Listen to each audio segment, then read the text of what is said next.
Hello, everyone. My name is Caleb Moeller. This is my personal introduction to course EDL 852, Intro to School Administration. This is my first course that I'm taking in my master's program, so I'm excited to get started, excited to collaborate with you guys and get to know a few of you a little bit better. This is about me. I graduated in 2014 from Fort Hays State University. I majored in biology and got my education degree from there. It was a great 4 years there. I really enjoyed it. Right out of college, I went to Sabetha Middle School.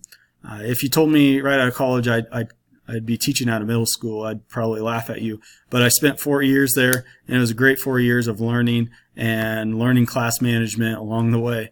And I taught physical science there, which is not in my major at all. But it was a great way to get myself out of my comfort zone, with chemistry and physics together, and just learning about that and learning along the way with the kids. So I had a great time there.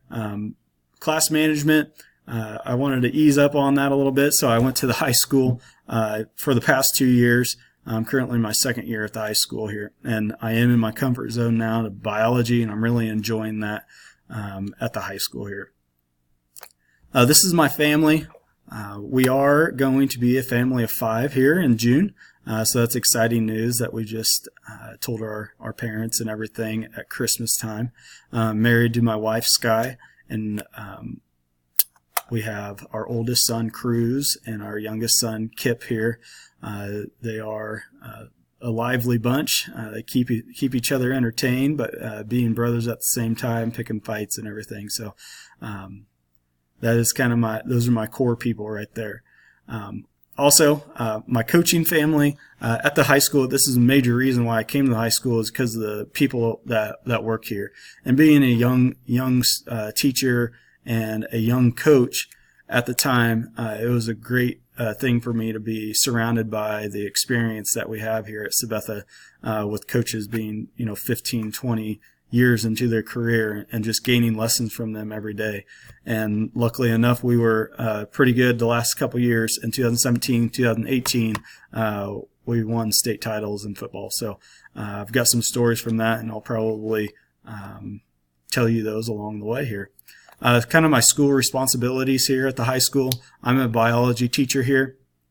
Obviously, that comes with a lot of leadership, and I'm lucky enough to have a great supportive administration to let me do the things that I do in my class.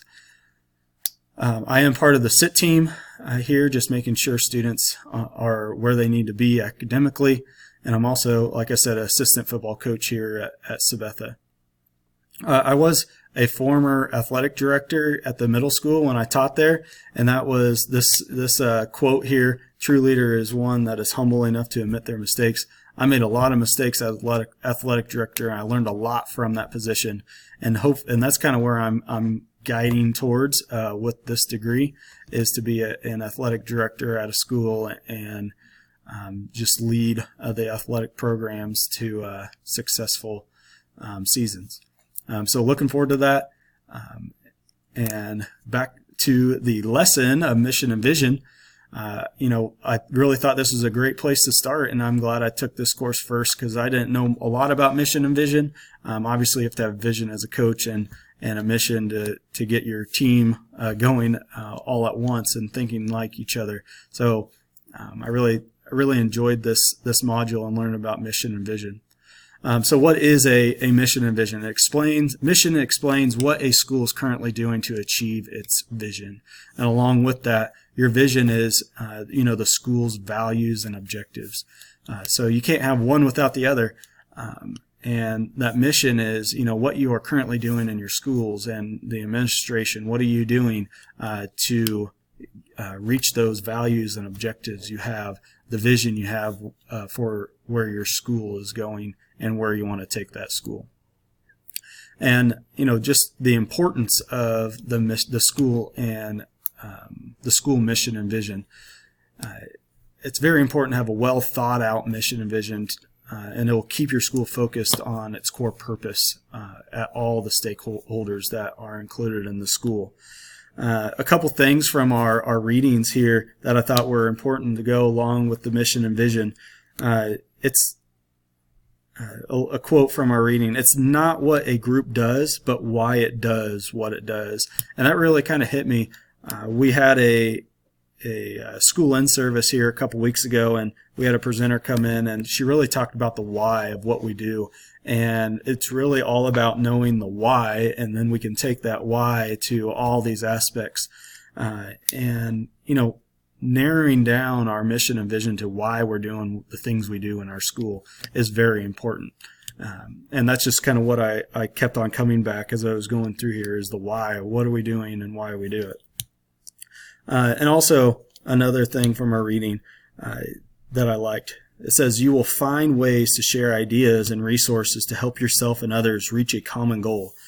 You will have a relentless focus on continuous improvement and innovation. And that kind of brought me to, the importance of school mission and vision, and what Kansas is going through right now with the Kansas redesign of schools.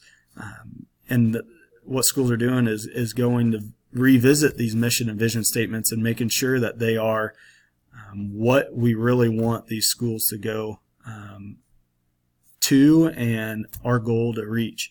And I just kept on going through the innovation. What are we doing in our classrooms to meet the needs of our kids at this day of age? And are we teaching the way that we taught 50, 60 years ago? And how are we meeting the new students coming through here, and molding these students the way we need to, and getting the skills that they need to be successful in the future? How do school mission and vision statements work together? I think they really have to correlate with each other, and they have to have a guiding purpose to them. The vision should drive every decision a school makes, and the mission is how you are meeting the vision within these schools. So again, going back to the Kansas redesign, I know they are basing what they do in schools solely on the mission and vision. They're taking that and really using that to focus every decision they make in the classroom or at the administration level. In looking at our mission and vision statement of our district, I think, if we want to meet those needs of students, maybe we need to revisit some of these, and I'll get to that at the end of our presentation here. The process of collaborating and developing a mission and vision statement, I think an effective mission and vision statement should include all stakeholders' input in order to get a total buy-in from everyone. What your or our needs as a principal in order to develop the mission and vision, we have to collaborate with community members, building leadership teams, and staff to represent the intended direction of the school. I think it's a very poor decision of a principal if they were to just do it on their own beliefs. And they have to have a whole town community buy-in of what the school's purpose is.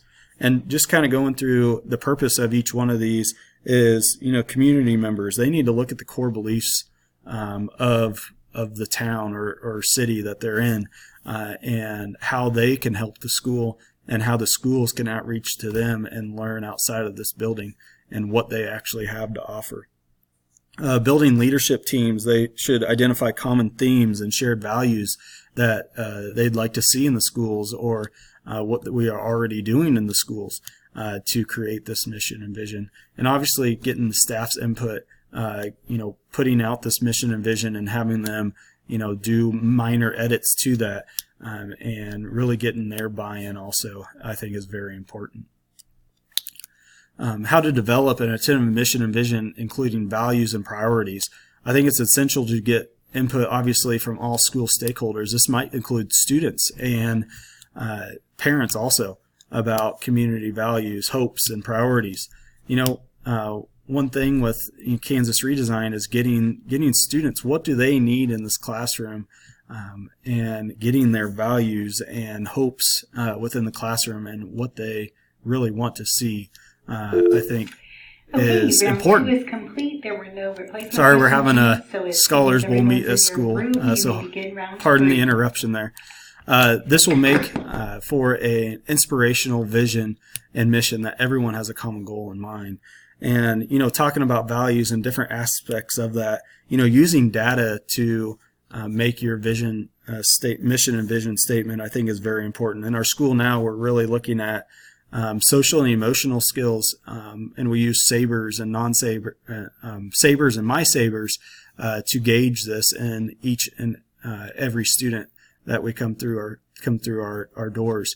And we look at this data every meeting that we have, and making sure that we're on top of what we need to do to reach every student and their emotional needs. Obviously, buy-in, I think, is very important. You have to have buy-in from everyone, from teachers to administration, even to like the technology people in your district, to get this out on the website, get it on everything that you pass out, to really get this mission and vision, spread throughout your district, and obviously, getting those diversity needs that we have throughout our students, and making sure that we are incorporating all of those things that we need for every student in our buildings. Some characteristics of a well-written mission statement. I think all mission and vision statements need to be academically focused. Objectives are clearly stated, clearly displayed, and present in the classrooms and actively modeled. I think it's important to include how students are going to succeed in the classroom and their goals. I think one very important thing that people overlook is having a common language that we all use. Building administrators, teachers, having a common language that we use to express this mission and vision, I think is very important. As a coach, we have common language that we use, couple word phrases that we use instead of saying, long words and, long language, that we used to use these clearly expressed phrases that people know what we mean without saying a lot of words. This obviously has to be clearly displayed, present in the classroom, that teachers are using, and actively modeled throughout all staff at the school. Obviously, there are some problems with mission and vision statements that some districts have. Doing some research on this, not all districts go through and dive into this, but I think it's very important to, and I think it's very important to start and with this very core principle of a very good mission and vision statement. If you do not have a good mission and vision statement, I think it lead to continuing conflicts. If this is, teacher-principal relationship or student and teacher relationship, it prohibits the school from making purposeful decisions and identifying priorities within the school. And I think it's very important to do that. Last thing here, I did take a look at our district website and got our vision, and I thought it was interesting. They didn't have a mission, but they called it beliefs.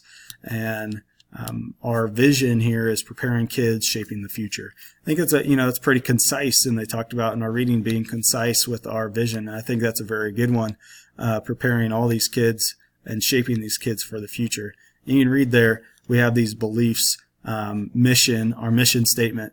One thing I think we could do better, instead of dividing it up into 1, 2, 3, 4, 5, I think we just have a cohesive paragraph there that includes our mission. And I think, we include all those things that we talked about there. It's academically focused. The objectives are clear. They are put up in our classrooms. We have our social and emotional things put up in our classroom, and what we expect from students and staff at all time. So, I think we could revise this a little bit. But overall, I think it's a pretty good mission and vision for our school, and we use this in meetings, and I think we could do it more, but I think it is present in our rooms, present in our district. So thank you for taking the time to listen. Please comment below if you have any suggestions or any comments to this. Thank you.